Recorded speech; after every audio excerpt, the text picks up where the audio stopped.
홈팀 위니옹은 3-4-1-2 전형을 기반으로 안정적인 수비 블록과 빠른 전환을 활용하는 팀이다. 아이트 에라지는 중원과 이선을 오가며 전진 패스를 공급하고 순간적인 드리블로 압박을 벗겨내며 역습에 시동을 건다. 플로르즈는 전방에서 폭넓은 활동량과 연계 플레이로 팀의 빌드업을 돕고 제공권 싸움에도 적극적으로 가담한다. 데이비드는 최전방에서 침투 타이밍과 박스 안마무리에 강점을 가진 자원으로 역습 전개 시 결정적 한방을 노린다. 위니옹은 300을 중심으로 수비 안정감을 유지하지만 점유율 싸움에서 밀릴 때 중원 간격이 벌어지고 전진 패스 차단 능력이 떨어지는 약점을 보인다. 특히 점유율을 빼앗기면 박스 근처에서 연속적인 압박에 쉽게 흔들리고 세컨드 볼 커버가 늦어 실점 위험이 커진다. 원정팀 뉴캐슬은 4-3-3을 바탕으로 점유율 장악과 전방 압박을 통해 상대를 지배하는 스타일을 추구한다. 토날리는 중원에서 경기의 템포를 조율하며 볼 회수와 전방 전환 패스로 공격 리듬을 만들어내는 핵심 자원이다. 엘랑가는 측면에서 폭발적인 스프린트와 직선 돌파로 상대 수비를 흔들며 컷백이나 빠른 크로스로 결정적 찬스를 창출한다. 반스는 반대편 측면에서 슈팅 감각과 1대1 돌파로 공격의 변화를 만들어내며 박스 근처에서 직접 득점을 노릴 수 있는 옵션이다. 뉴캐슬은 볼 점유율을 바탕으로 상대 진영 깊숙이 들어가 수적 우위를 만들고 페널티 박스 근처에서 다양한 공격 패턴을 구사한다. 특히 토날리를 중심으로 한 중원 컨트롤은 상대의 빌드업을 차단하고 세컨드 볼을 선점하며 경기 주도권을 잡는 데 핵심적인 역할을 한다. 이번 매치는 액면과 전력과 전술적 완성도 모두 뉴캐슬 쪽으로 무게가 실린다. 뉴캐슬은 점유율과 중원 지배를 통해 경기 전체를 컨트롤할 준비가 돼 있다. 토날리의 전방 패스와 엘랑가반스의 폭발적인 돌파가 위니옹의 300을 무너뜨릴 핵심 무기다. 위니옹은 수비 블록으로 버티려 하겠지만 점유율이 밀리는 순간부터 간격 관리가 흔들리며 실점 위험이 커진다. 그래서 전술적 완성도와 전력 모두에서 앞선 뉴캐슬이 승리할 가능성이 가장 높다. 홈팀 포메이션은 4-2-3-1이며 아쿤자대는 폭발적인 가속력과 순간 스프린트로 뒷공간을 파괴할 수 있는 전형적인 침투형 공격수다. 주비르는 측면 돌파와 컷백 타이밍이 예리하며 빠른 방향 전환으로 수비 라인을 흔드는 데 능하다. 양코비치는 중원에서 볼을 안정적으로 운반하고 전방 패스를 연결해 팀 전체의 공격 템포를 조율한다. 이사에프 카바에로라마자노프가 부상으로 이탈했지만 잔여 자원들이 높은 활동량과 전술 유연성을 보여주며 전력 공백을 최소화하고 있다.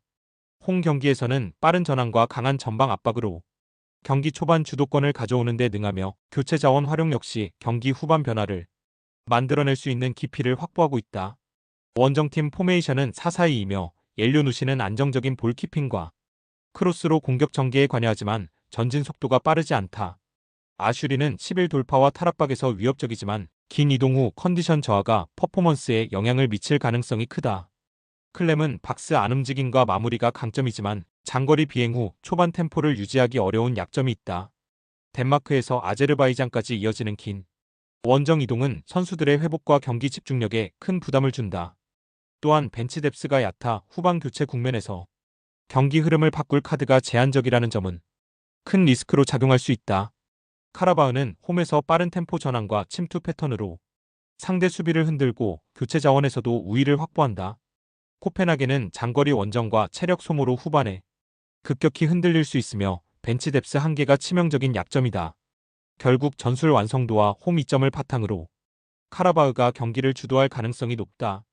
홈팀 아스날은 유럽 무대에서도 최상위급 전술적 완성도를 유지하고 있다. 요케레시는 폭발적인 스프린트와 박스 안 움직임이 탁월해 상대 센터백 라인을 끊임없이 흔들고 공을 받는 순간 빠른 슈팅 전환으로 골문을 직접 위협한다.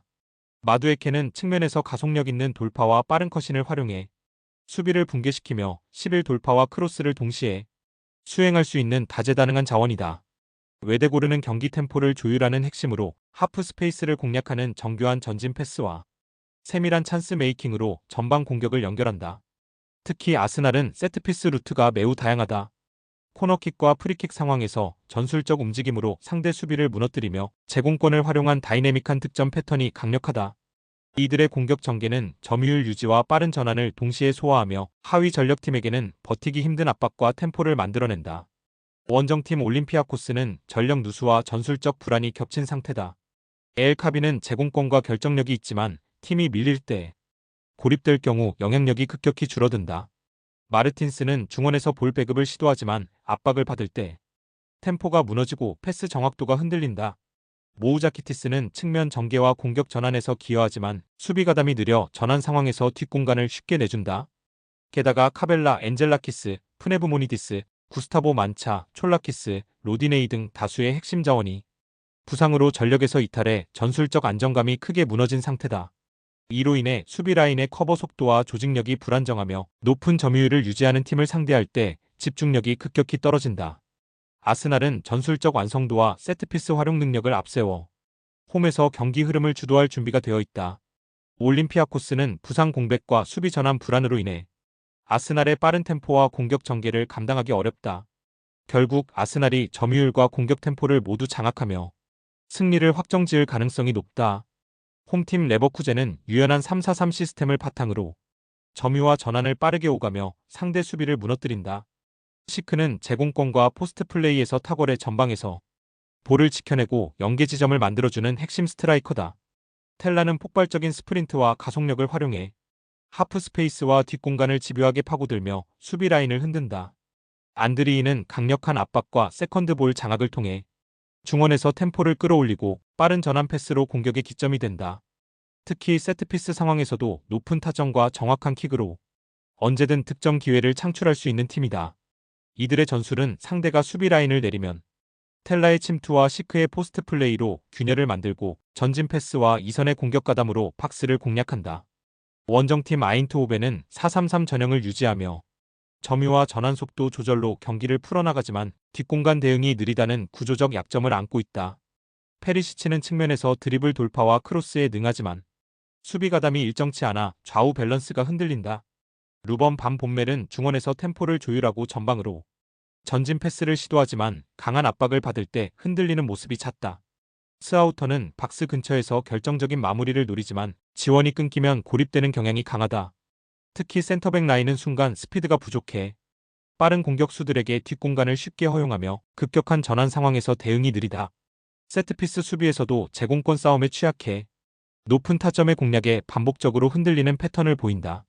레버쿠젠은 텔라의 폭발적인 스피드를 앞세워 느린 아인트호벤 수비 라인을 무너뜨릴 준비가 되어 있다. 안드리기의 압박과 시크의 포스트 플레이, 그리고 세트피스 우위까지 더해 공격 루트가 다채롭게 완성될 전망이다. 아인트호벤은 수비 전환 속도와 제공권 대응 모두에서 약점을 드러내고 있어 레버쿠젠이 홈에서 경기를 주도하며 승리할 가능성이 크다. 홈팀 비아레알은 포메이션은 4-4-2이며 페페는 폭발적인 돌파와 강력한 피지컬을 바탕으로 측면과 중앙을 오가며 상대 라인을 무너뜨리는 역할을 맡는다. 예레미 피노는 최근 물오른 컨디션으로 빠른 스프린트와 날카로운 컷인 돌파, 공간 침투를 통해 상대 수비 라인을 계속 흔들고 있다. 게에는 전방 압박과 세컨드 볼 회수, 빌드업 지원까지 소화하며 공격 전개를 매끄럽게 이어준다. 비아레알은 양쪽 풀백과 윙포워드가 깊숙이 올라가며 하프 스페이스를 침투해 박스 근처에서 수적 우위를 만드는 공격 패턴을 자주 활용한다. 특히 홈 경기에서는 높은 점유율과 빠른 전환으로 상대 수비를 흔들며 공격 템포를 장악할 수 있는 능력이 두드러진다. 이러한 공격적인 전개는 유벤투스의 3백 구조를 무너뜨리기에 최적화된 형태다. 원정팀 유벤투스는 포메이션은 3-4-3이며 데이비드는 제공권과 전방에서의 연계 능력을 동시에 갖춘 타깃형 스트라이커다. 일디즈는 폭넓은 활동량과 유연한 볼 컨트롤을 통해 측면과 하프 스페이스를 연결하지만 강한 압박 아래에서는 안정감을 잃는 경향이 있다. 로카텔리는 중원에서 빌드업을 주도하며 전진 패스와 경기 템포 조율에 강점이 있지만 빠르고 집요한 압박에 직면하면 전개가 쉽게 끊길 위험이 있다. 유벤투스는 3백을 기반으로 안정적인 수비를 추구하지만 측면 침투와 빠른 전환을 당할 때 간격이 벌어지며 공간을 내주는 모습이 자주 보인다. 특히 원정에서는 수비 라인이 쉽게 흔들리고 전방 압박을 버티지 못한 채 빌드업이 붕괴되는 장면이 반복되고 있어 강한 템포를 유지하는 팀을 상대할 때 고전한다. 비아레알은 예레미 피노의 날카로운 하프 스페이스 침투와 공격적인 풀백 가담으로 유벤투스의 3백을 무너뜨릴 준비가 되어 있다. 유벤투스는 원정 약세와 측면 수비 불안, 빌드업 불안정성으로 강한 압박을 버티기 어려운 상황이다. 결국 전술적 상성과 홈 이점을 감안하면 비아레알이 경기 전체를 주도하며 승리를 가져갈 가능성이 높다. 홈팀 나폴리는 4-1-4-1 포메이션을 바탕으로 안정적 빌드업과 빠른 전환 공격을 동시에 구사한다. 루카는 강력한 피지컬과 제공권을 활용해 전방에서 볼을 지켜내며 순간적인 침투와 마무리 능력으로 득점 루트를 열어준다. 폴리타노는 폭발적인 속도와 정교한 크로스를 기반으로 측면을 공략하며 하프 스페이스를 파고들어 직접 슈팅을 시도하는 과감함이 돋보인다. 데 브라이너는 경기 전체를 조율하는 플레이메이커로 전진 패스와 롱 패스를 통해 단번에 수비 라인을 깨는 능력이 탁월하다. 나폴리는 홈에서 강력한 점유율과 압박으로 상대의 빌드업을 조기에 차단하며 전술적 디테일과 빠른 전환으로 상대의 약점을 공략하는 데 능하다. 특히 홈에서의 안정감과 경기 템포 조절 능력은 유럽 무대에서도 상위권으로 평가된다. 원정팀 스포르팅 리스본은 4-2-3-1을 기반으로 측면 돌파와 이선 침투를 활용해 공격을 전개한다. 켄다는 제공권과 포스트 플레이를 겸비했지만 압박이 강한 상황에서는 고립되기 쉽다. 곤살베스는 드리블과 박스 근처의 세밀한 마무리에 강점이 있지만 전환 속도가 빠른 팀을 상대로는 영향력이 감소한다. 트링캉은 넓은 활동량과 날카로운 컷신을 통해 측면에서 균형을 잡지만 강한 압박을 만나면 실수가 잦아진다. 스포르팅은 특히 원정에서 수비 집중력이 떨어지고 템포 적응에 실패하는 경향이 두드러진다. 게다가 포르투갈 리스본에서 이탈리아 나폴리까지 장거리 이동은 선수단의 컨디션과 체력에 큰 부담으로 작용할 수 있다. 나폴리는 홈에서 압도적인 전술 완성도와 공격 패턴을 바탕으로 상대를 흔들 준비가 되어 있다. 스포르팅은 장거리 원정으로 인한 체력 소모와 환경 적응 실패, 그리고 원정 경기력 저하가 겹쳐 불안 요소가 크다. 이 경기는 나폴리가 홈 우위와 전술적 완성도를 바탕으로 초반부터 흐름을 장악하며 승리를 가져갈 가능성이 높다.